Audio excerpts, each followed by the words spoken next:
Welcome to the Crypto Campfire.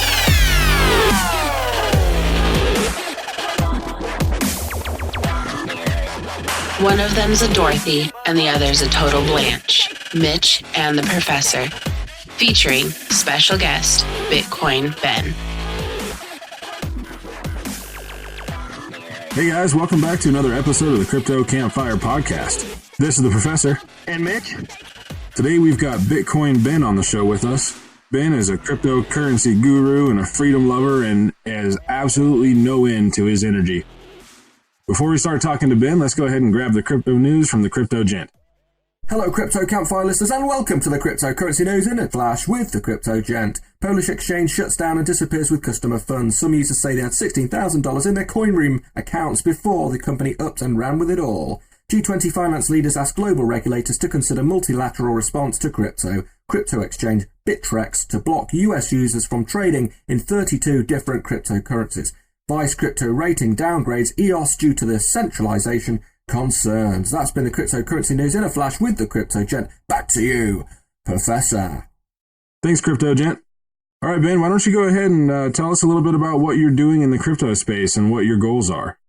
Hey, what's going on, everybody? I am, as he said, Bitcoin Ben. I'm on YouTube. If you look me up on YouTube, I'm pretty easy to find. And once you see me, that's a picture that you'll never forever get out of your head. And don't let your wife actually see me, or it's over, fellas. I'm that good looking. And but I'm in. I do a show because I'm very passionate about cryptocurrencies. I know a lot of people don't like how I do my show because I don't put a lot of ifs or maybes or I think in it, because I know that cryptocurrencies are the wave of the future, and a lot of people don't like that I'm so, a matter of fact, and it's just obvious what's actually going on. And anyone who has actually done as much research and watch for like cryptocurrency announcements with like major corporations, major financial institutions, and heavily engrossed as I am, there is no question, and so if you want to listen to a guy who is constantly happy, that's me, because while people are watching the prices, fluctuate like 10% and like 20%, and then everyone's freaking out and everyone's running around their house like their ass is. What's the language rules here? I need to moderate myself if I need to. No moderation needed. Okay, good. We're a decentralized podcast. Okay, fucking buy cryptos. There you go. That's better. That's it. It's really just obvious to anybody who's even partially actually paying attention. The largest announcement that I don't think that most of the people in cryptos may really grasp what it is. And if you're listening to me for the first time and you're like, why does this guy talk so funny? I have a speech impediment, and which is odd for someone who talks as much as I do. But trust me, although I do have a speech impediment, that just means that you have to wait longer to hear what I have to say. But trust me, what I have to say is worth it. Heck yeah. And the largest announcement that I don't think people have really grasped is the the Intercontinental Exchange launching a platform called Bakkt. That's actually BAKKT. And if you know who the Intercontinental Exchange is, they own the New York Stock Exchange, and they are the largest derivatives clearinghouse in the world. And the derivatives market, there's only one market larger than the derivatives market, and that would be the actual, what do you call them, bond market. That's the only market larger than the derivatives market, and it's not by much. We're actually talking trillions and trillions and trillions of dollars. And if I'm sorry to interrupt you, but if I'm not mistaken, Bakkt is the whole issue around all of the suspense in crypto, for the last year actually, since they announced development and release, and they've postponed it and postponed it and postponed it, like they're trying to build something, whether it be hype or whether it be FUD or whether it be whatever it is. It seemed to be working for quite some time because it seemed to have suppressed the market in a sense that everybody was waiting to see what Bakkt does, and now everybody's like, whatever. They're tired of it already because they hadn't done anything. Now, am I unaware of something that changed? Have they actually launched? They launch the middle of this month, and what people need to understand about this project and ICE, Intercontinental Exchange, do a little research on them. They're one of the few entities in the world that can actually, they have the authority to launch products without the approval of the SEC or any governmental branch that oversees security regulations. That there's only one other entity in America that has that authority, and that is the CMOE out of Chicago. So what that means is they can launch any product they want. That all they have to do is notify the SEC. They don't have to have it approved. All right. That's what people are missing. They're like, well, the ICE, the ICE, the Intercontinental Exchange, they'll have to go through the SEC just like all these other people. No. So then why all the hype around the voting and when it was going to be released?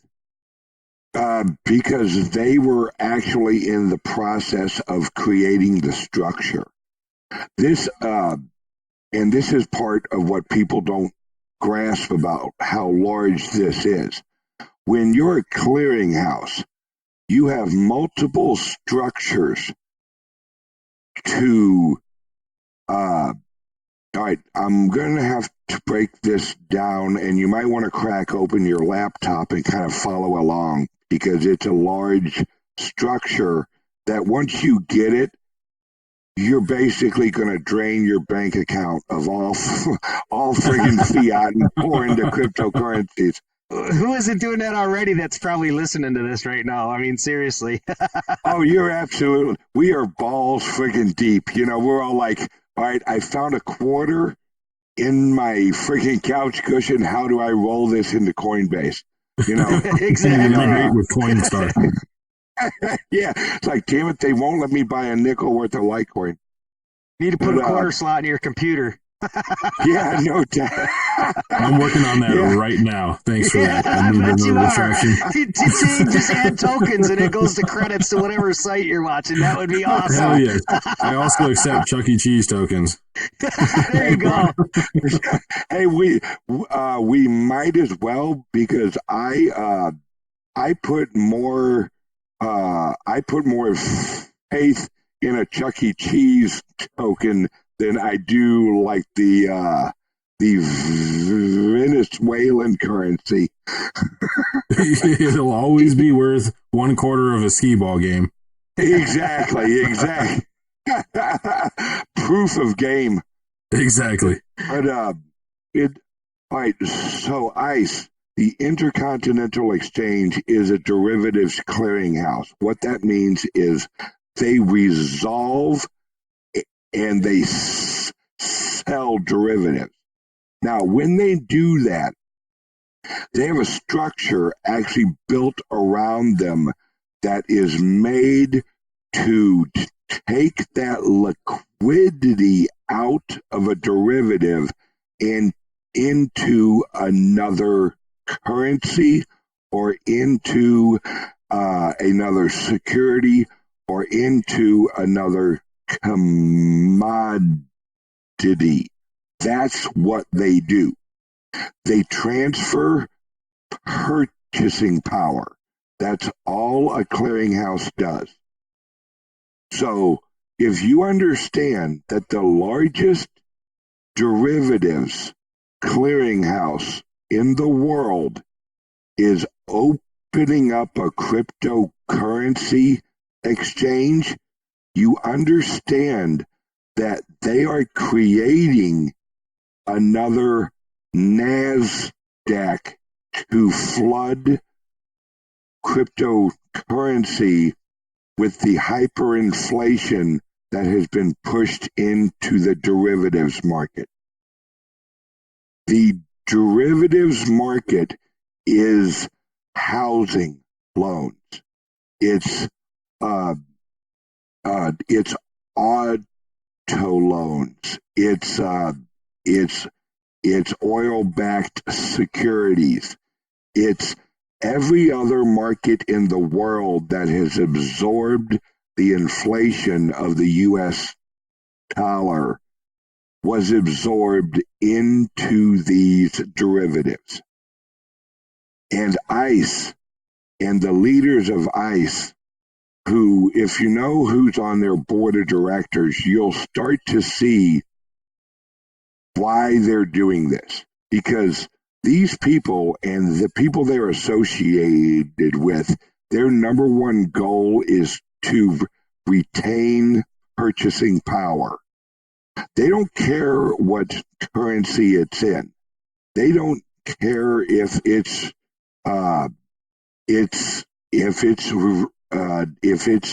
retained in the housing market. They don't care if it's retained in a currency market. They don't care if it's retained in anything like a commodity or anything like that. All they care about is the actual purchasing power of whatever they drain it into holding the purchasing power. So once you wrap your head around trillions of dollars, and these guys know that the New York Stock Exchange is literally so friggin' top heavy that it's either going to fall over or it's slowly going to drain. Right. And the reason they're launching it at the middle of this month is in accordance with another announcement from another global entity called the Financial Action Task Force. They announced last month that they would lay out the global cryptocurrency regulations for all of the global exchanges, the valid ones like Coinbase, Kraken, Binance, Bakkt. The leaders. The leaders. And all of them had had people at this meeting of the Financial Action Task Force. So Coinbase was there, Kraken was there. All of these major players were all there learning the global, structure of regulation. Right. And they said they would announce it the middle of this month. That's why the ICE project, which is Bakkt, is launching the middle of this month, because they learned last month what the requirements would be, like know your customer, the travel rule where your identity travels with each of the transactions. If you're a libertarian, you hate hearing this, but it is what it is. We live in reality, not the reality that we want, Right. And that's tough to swallow sometimes. Yeah, just ask a hooker, It says, yes, that went into the freaking gutter so quick. Most people didn't even see it. I did not see that coming. I gotta be honest. It's these announcements are all laying out and perfectly timed. And the reason why is because all of these multi-billionaires, all of these major corporations, all of these regulators, they know each other. They communicate. They have group emails. This is not like the upper echelon of the cryptocurrency world is not like us on Twitter. Us on Twitter, we're most people are just kind of like, okay, well, hey guys, I'm putting out a tweet and I hope that like 12 people share it. These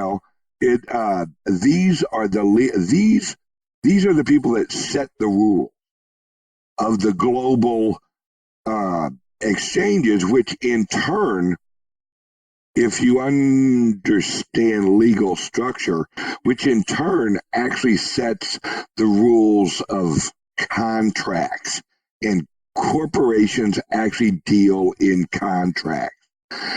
And ICE, the Intercontinental Exchange, what they're capable of doing now that they have this authority to launch with notification.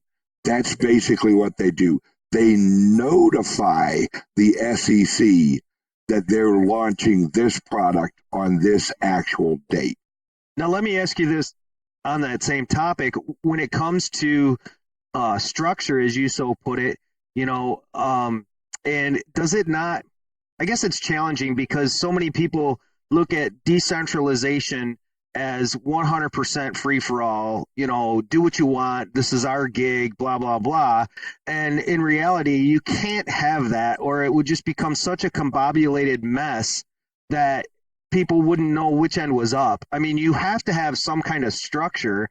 And, so at one side of the token, regulations are not hindering, or regulations are not really against, but they need to be had in some form, shape, that is going to create a viable structure that allows everybody to go with the flow in whichever direction that flow may be. Am I right on this? Or, what are your thoughts on that? I mean, decentralization to me is a big thing, giving us more control over ourselves as individuals. But at the same time, we still have to have some kind of ruling, some kind of rules or structure to be able to be at this productively. Yes? Yeah, you're absolutely right. And the word decentralized is it's a word that makes libertarians feel good. We're like, we're decentralized. Well, it's all relative.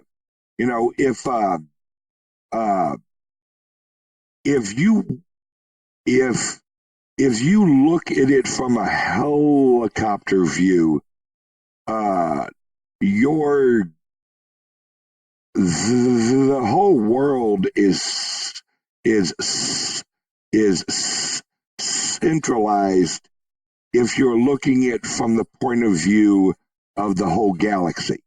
It's like, all right, Earth is very centralized because they only communicate with Earth. Right. I mean, it's a word that makes us feel like we have more power than we really do, because although we're individuals, if there's more than one of us, then it's quote unquote decentralized environment. If I'm in a room by myself, that's very centralized. You add one more person, well, that's decentralized room. Now, if you go outside that room and you go into a neighborhood, that's even more decentralized, right? And so on and so on and so on. So really, outside of your mind, everything else is actually decentralized. It's what you're applying that to that actually matters. And cryptocurrencies, all of them, I don't care if it is the most quote unquote centralized cryptocurrency, it's actually decentralized if it has a blockchain. Because here's a perfect example, right? XRP. I am not a fan of XRP. Well, no. I'm not a fan of Ripple the corporation, right? But XRP, I got nothing against, because I can transact with you using XRP, and that has nothing to do with Ripple. Now, Litecoin and like Bitcoin, well, they may be quote unquote more decentralized because there isn't a one corporation that basically is linked in the social mindset of the cryptocurrency community as Ripple is linked with XRP. Right. That's the one thing with like XRP that's always been, the difference between a decentralized entity completely versus a centralized entity that is operating on or with or as a part of a decentralized technology. So like you say, Ripple is a decentralized technology, or XRP is a decentralized technology, whereas Ripple is a centralized corporation that has a large amount of control over the decentralized technology.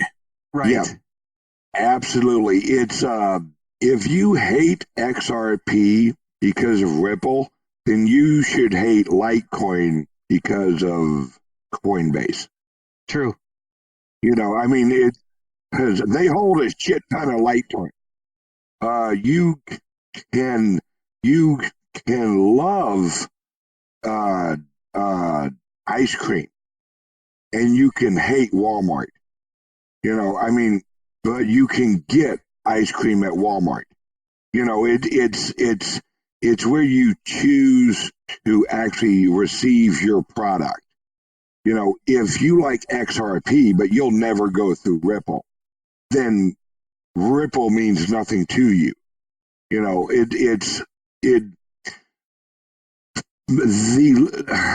libertarians, and I am a libertarian, libertarians have this unrealistic view of, we want the world to exist on this idea that we're all an island, when really the world is actually, we're all on our own island, but we all have iPhones.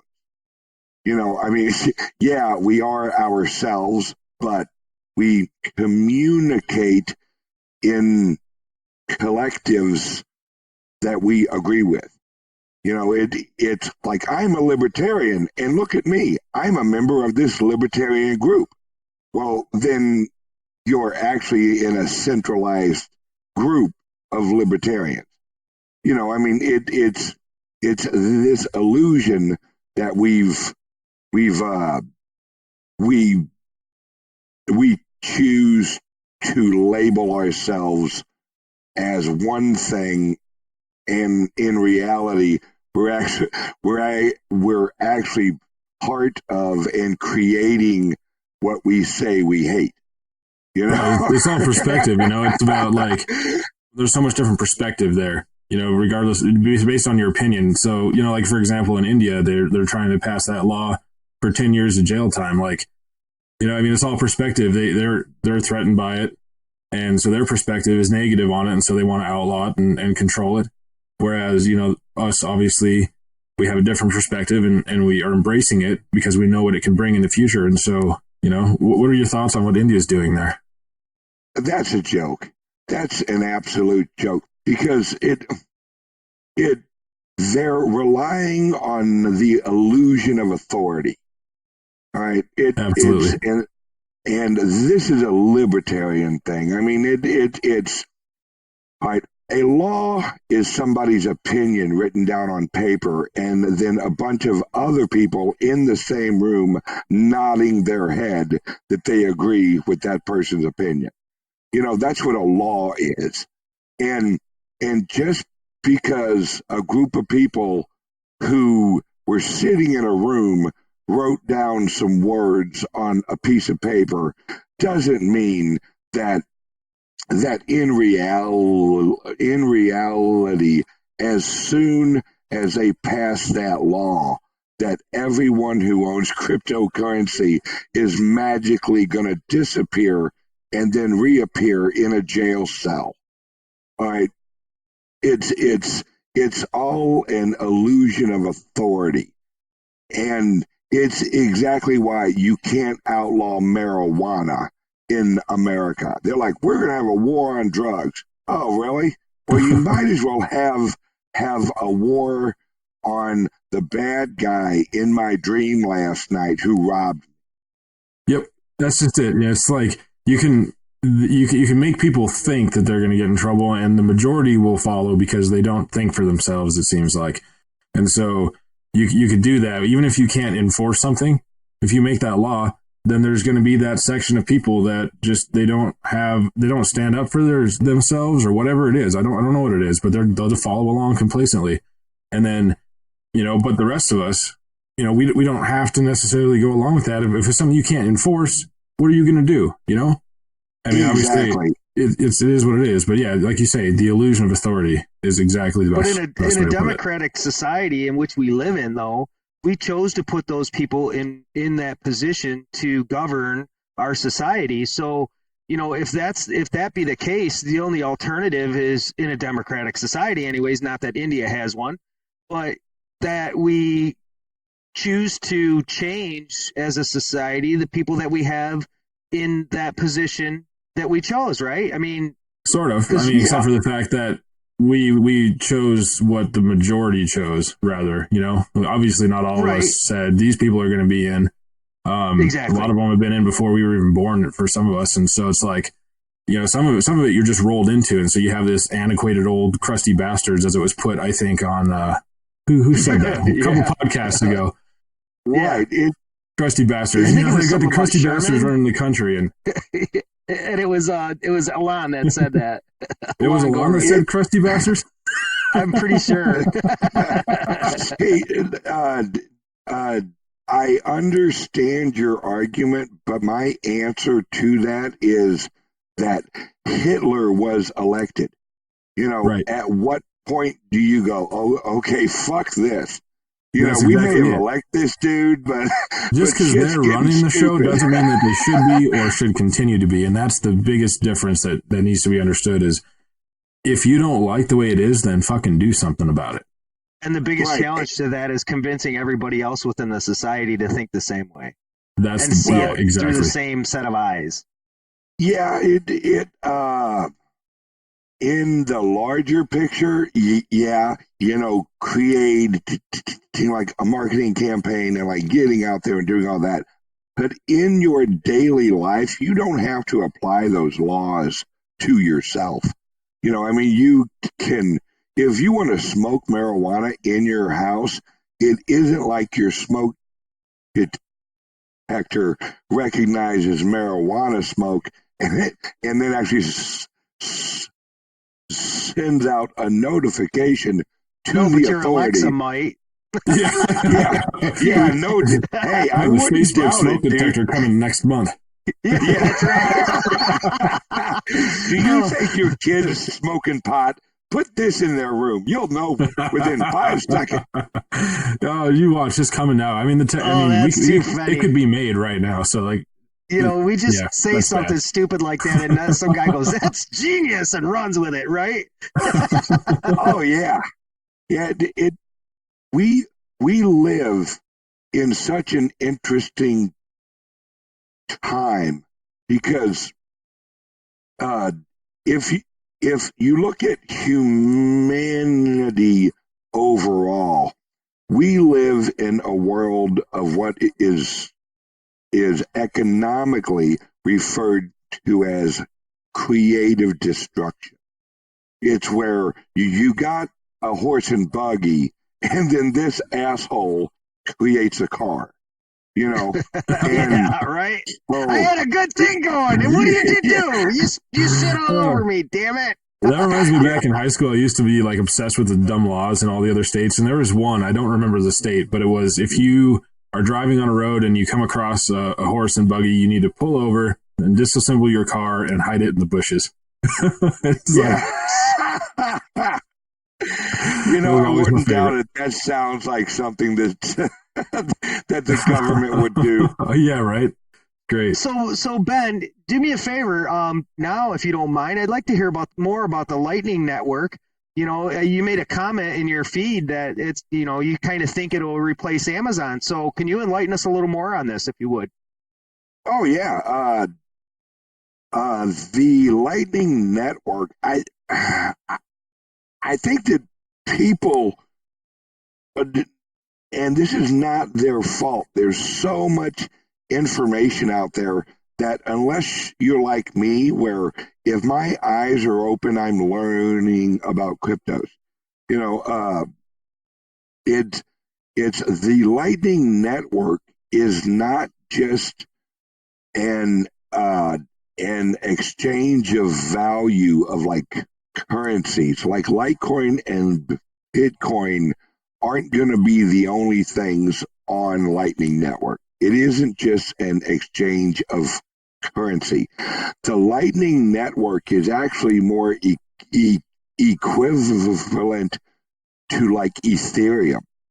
It's you're going to be able to run decentralized, there's that word again, applications on the Lightning Network. So you'll actually be able to run a corporation on the Lightning Network. And what that means is that if you have a product on Amazon right now, and the only thing that makes Amazon amazing is the user interface of Amazon. All right, it's a place where you can shop for anything in the world on one site. Well, that's what the Lightning Network is going to be. It's if you live in Indonesia and you run a Lightning node, that Lightning node will actually be able to plug and play on a website or on an app. And as the Lightning Network advances, there will be more and more user interfaces to make the Lightning Network searchable. Because that's what Amazon is. The most valuable aspect of the Amazon website is the little part of the page that you type in what you want. That has the largest reach of any other website for products in the world. Well, that search bar is going to be on the Lightning Network, and you'll actually be able to search the Lightning Network, and you'll actually locate a product or a service that interacts with the Lightning Network. And what that does is it removes Amazon out of the equation. And Wow. removing Amazon out of the equation is just cutting out one more value added or price added, whichever way you want to look at it, to the equation. So the Lightning Network is the closest representation to a true virtual barter system. Now, I have a speech impediment, so let me repeat that just in case it sounded like I had friggin' Down syndrome. That would be a barter system with a B, barter. Barter system, okay. Right. Sometimes I have to repeat words because they're like, wait, what the hell did he say? Yeah, no, that's all right. We appreciate that. Yeah, Absolutely. Hey, no problem. When you've had a speech impediment for 44 years, you realize which words may come out not sounding like they should. So the Lightning Net and very see this is my value to the community is that I literally have no other life than learning about global economic structure and watching for what's important to the cryptocurrency world. And that's so awesome. Oh, that's so awesome. That's great. And Amazon announced yesterday that they are not renewing their partnership with UPS. All right. Anybody that knows Amazon knows what they've been creating. And then I watch Amazon closely. Yeah. Amazon's got some killer logistics coming. Bingo. Have you seen the blimp? Yes. That was insane. It was a concept, but yeah, and then the drones, and yeah, it's going to be. It's actually a genius concept. You know, you got your mobile warehouse in the air, and you just throw drones out to deliver the packages within a mile of that radius. You know, I mean, that's pretty smart. Yeah, well, they've got like delivery robots on wheels, and yeah, it's so Amazon by Jeff Bezos, or however you pronounce his name.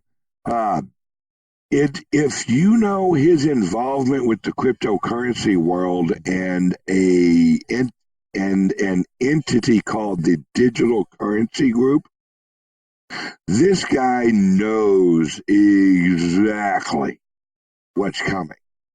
All right, this guy's been planning this for some time because he's been around the block, to say the least. Exactly. And the Digital Currency Group, if you know who they are, then you know the whole layout of the whole friggin' game.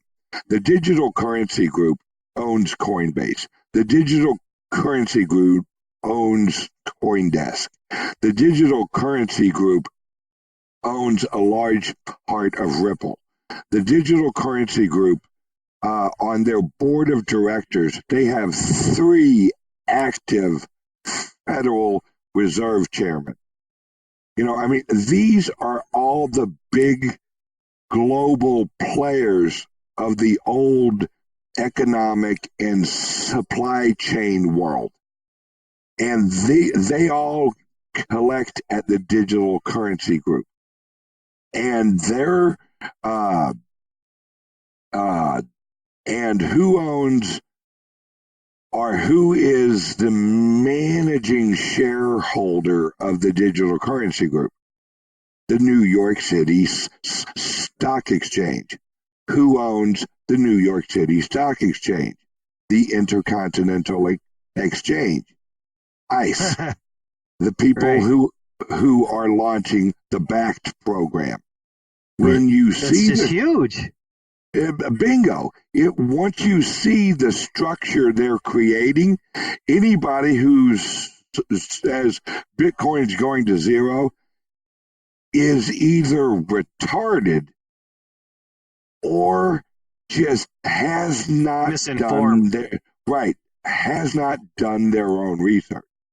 And I have. I look at the corporate partnerships. I look at the corporate structures. I look at everything that links everything together. If you wake up in the morning and the first thing you reach for is your block folio, you're not getting the big picture.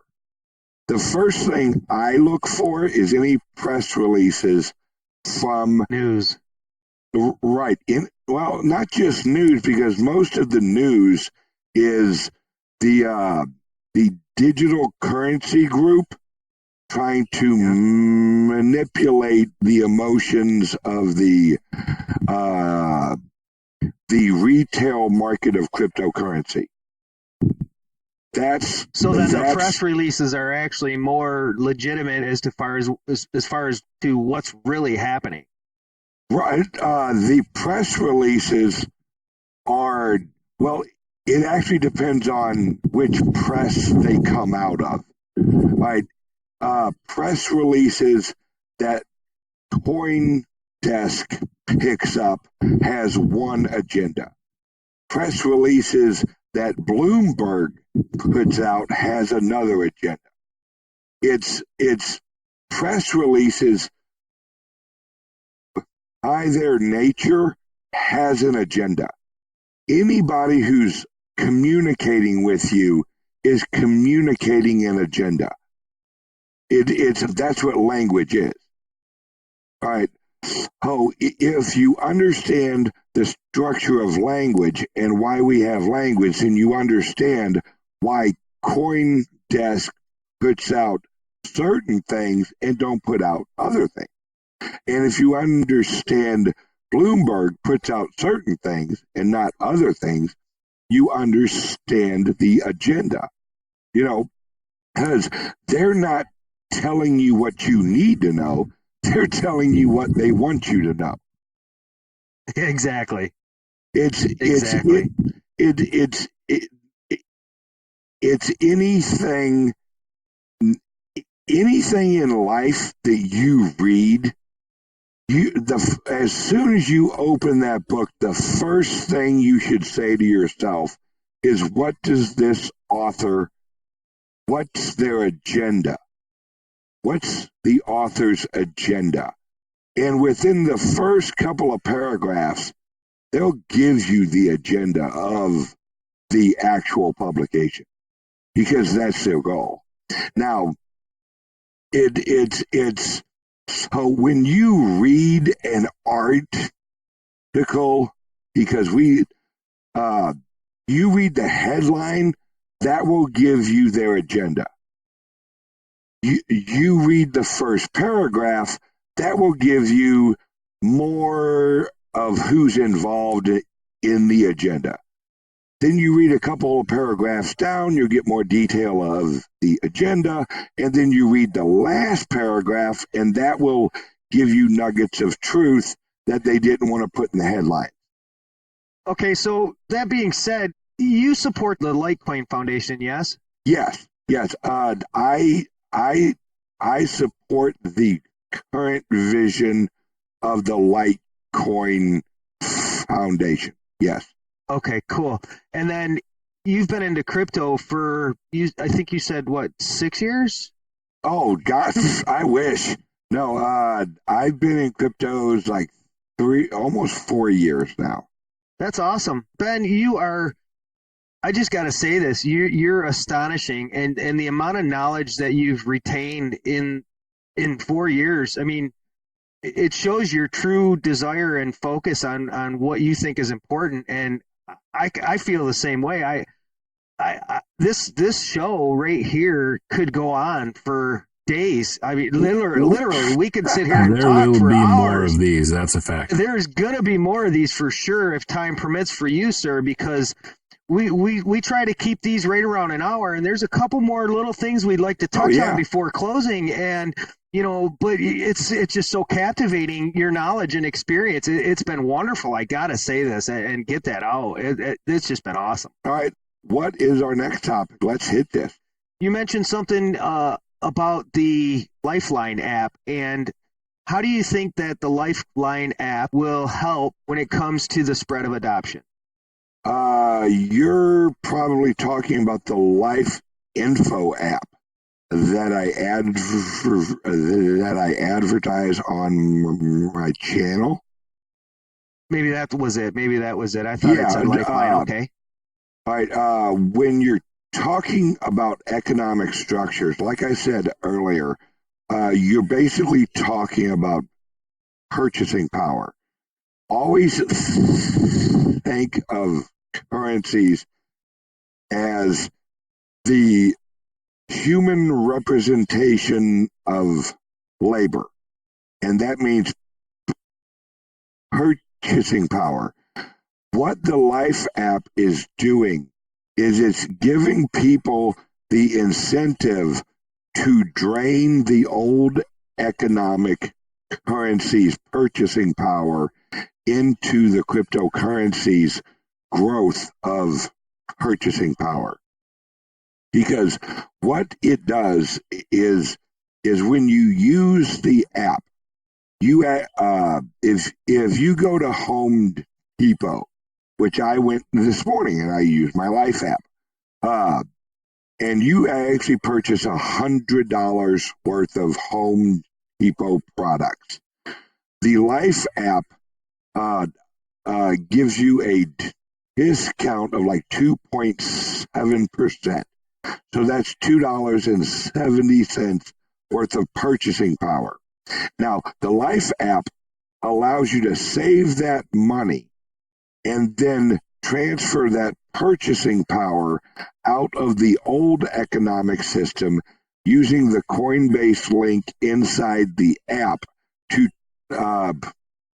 purchase cryptocurrencies with that money you saved.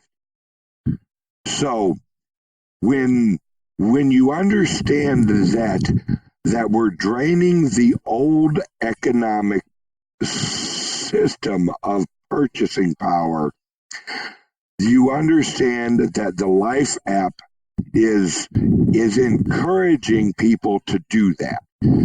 And that's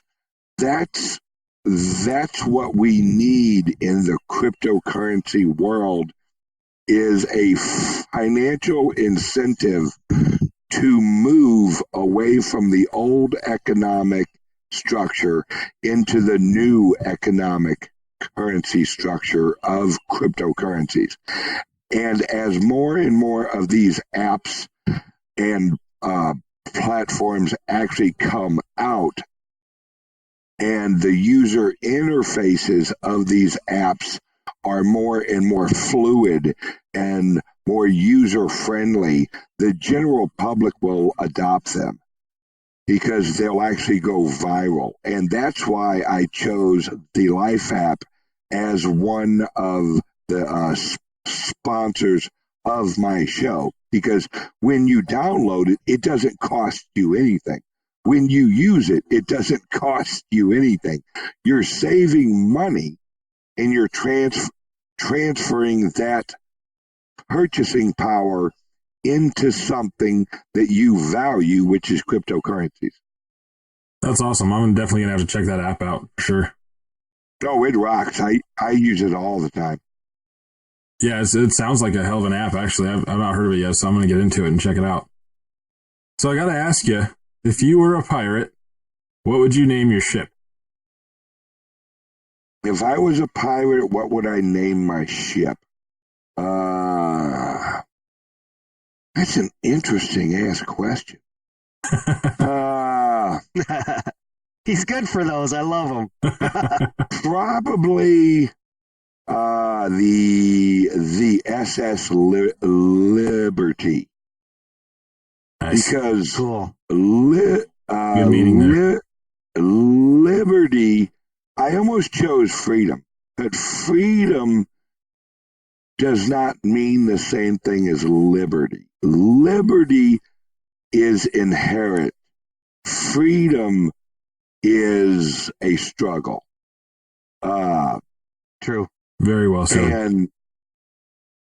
And your liberty resides in your mind, where your freedom exists in the outside world. In concept, really, if you think about it. Because if you're Your in freedom is a jail, concept. right? If you're in jail, you're not free, but your mind is.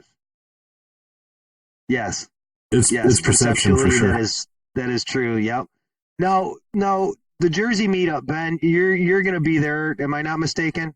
Oh, I mean, yeah. That's the whole purpose of this thing, right? We're doing this Jersey meetup with Bitcoin Ben. Yep. You're going to be the star of the show. I'm so excited.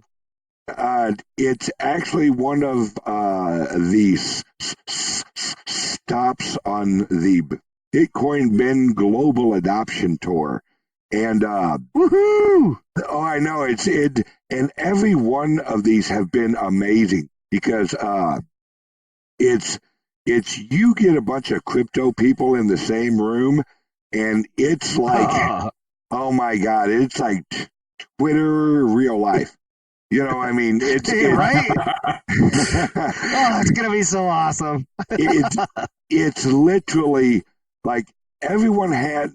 There's actually going to be XRP people there. There's going to be Tron people there. There's going to be Litecoin. There's going to be crypto people there. Bingo. Period. Bingo. It's crypto people.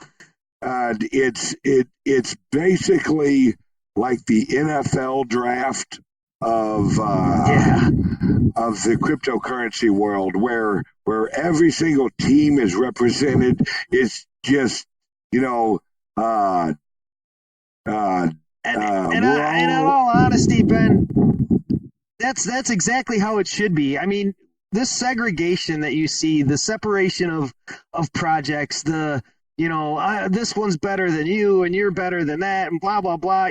This shit's got to go away. I mean, it's about crypto. It's not about just one specific. I don't think it has to go away. I just think it needs to be a little bit more civil. Because that's right. The conflict is good because that's competition, and which drives it drives initiative. Competition. Oh my God, I'm getting fucking bombed here. The government found me. No, right? Drones. Yeah, drones. I think drones would be quieter than that. But competition leads to innovation. Innovation leads to creative destruction, which leads to advancement, which leads to efficiency, which improves everyone's life. We just need to realize that if you're a St. Louis Cardinals fan, you don't have to hate a Cubs fan. You just have to love the game. Right. You may have your team, but understand a St. Louis Cardinals game with just the Cardinals team out on the field is pretty fucking boring. Nothing's going on. Yeah. This is true. I like the way you looked at that. Your take on that was very uplifting. I appreciate that view. Absolutely. That was. It's why lately I've interviewed some very knowledgeable people on XRP because, as a libertarian, and it's why I'm in cryptos. One of my most important philosophies is currency freedom, because currency is a representation of your labor. Your labor is your time. Your time and your choice of what you do with your time is your freedom, because our time is limited on this planet. So when you when you break it down that way, you really start to value your currency, because you're like, well, fuck, this is my time. This is my life. This is my freedom. This is my existence. And just because I may not like the structure of XRP doesn't mean that I have to hate the person who likes XRP. That's like being a Chevy guy and hating an individual who likes driving a Ford. It just looks a little different than my Chevy. And but at the end of the day, the inner workings are pretty much the same, right? Right. And I like racing people who drive Ford, because I always beat them.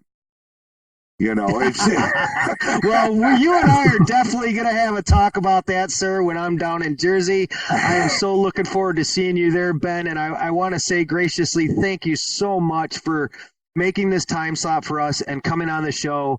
It's very honoring to be able to have you here, and your knowledge base. Oh my God, I could pull your brain for hours. So thank you so much for coming on the show. This has been incredible. Seriously, man, it's been awesome. You got such a amazing range of what knowledge you have accumulated. It's awesome to hear what you have to say, man. It's totally intense. Well, thank you. Now I'm not going to be able to walk back in my house because my head's too damn big. Well, we speak truth here. And we definitely loved having you on our show. And trust me, there will be a round two, and it might even be while we're in Jersey. I'm looking forward to that, sir. Hey, absolutely. Everyone check out my website, www.bitcoinbin.io, for the New Jersey meetup info. And please, I don't care where you're at in the world, New Jersey is a great trip anyway. You might as well make it to come out and hang out with other cryptocurrency people. Absolutely. And just be advised, guys, the rooms are filling up fast. I just made my reservations yesterday, so you might want to get on that if you're considering going. Looking forward to seeing all you guys there. Ben, you have a great afternoon. Thank you again, sir, for being on the show. Hey, no problem. Thank you both. I appreciate it. Great time. Yeah, definitely. Have a great weekend, Ben. All right, you too. Man, he's got such a wealth of knowledge. It's crazy. Just the different levels of insight and the different types of things that he's passionate about are amazing. And so in depth. There's nothing shallow in a topic with this guy. I mean, the depth is just incredible on how deep his knowledge goes for a specific topic. It just blows me away. Definitely someone to, follow, and definitely someone to absorb information from, because this guy's brilliant. Yeah, absolutely. He's got such a deep desire to continue learning and continue evolving in the crypto space, and it's really infectious, and I love it. His energy is amazing. Heck yeah, it is. That was great. This was a great podcast. Guys, we hope you enjoy our show. We hope you enjoy this one with Bitcoin Ben, and I hope to meet some of you guys at the Jersey meetup. That's going to be pretty off the hook, intense. It looks like I'll be traveling with J-Mac. I'll be traveling with my little bro. And then I'll also be traveling with Clint Westwood, provided his arrangements work out. So looking forward to that. The rap battles were amazing last night, and we had a lot of fun. And it kind of sucks because I get so tired. I'm up at 4 o'clock in the morning usually, and by the time 8 o'clock, 9 o'clock rolls around, I'm falling asleep trying to keep up with the battles. And then I go to sleep and everybody else continues for 3-4 hours. The fire burns out after I go to bed. So, thanks for showing up there, guys. And Professor? Oh, yeah. The rap battles yesterday were absolutely on fire. It was crazy. Like it was more active than almost any other week. And we started seeing more new people in, and that was really cool. I almost think we need to change the start time till 7 o'clock instead of 6 to give people a little more opportunity, because it seems like it really starts livening up at 7. That's true. Between 7 and 8. That's true. Because, I mean, if you think about it, 6 o'clock your time is 5 Central and 4 my time and 3 on the West Coast. So, right. Yeah, maybe like an hour later would be getting to the point where people are getting off work and home rather than just about to get off work. Right. So maybe we'll try that next Friday. Guys, again, thanks again for showing up. We've had a great time. We hope you enjoy the show. And by all means, guys, if you like the show, please retweet it when we release it.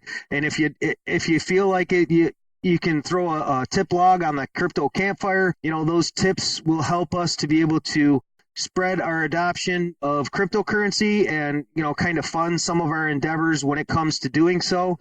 We really appreciate all the help we can get.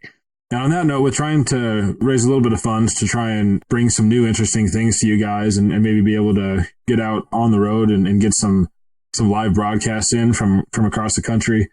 We're going to set up a merch store. You know, we think you guys are excited enough about the Crypto Campfire that maybe you'd like to have some merch. So we're going to get some T-shirts out there and some hats and maybe some other cool stuff. So keep an eye out for that. We're looking forward to it. And we really hope we can just do good with this and roll it into bringing way more exciting content for you guys. Thanks again for all your support to all of our followers. And please, the retweets are probably the most important thing you can do on Twitter. Retweet this stuff. Get it out there. Help spread the word. Hell yes. Y'all have a good night. All right, guys. Have a good one. We'll talk to you soon. Peace.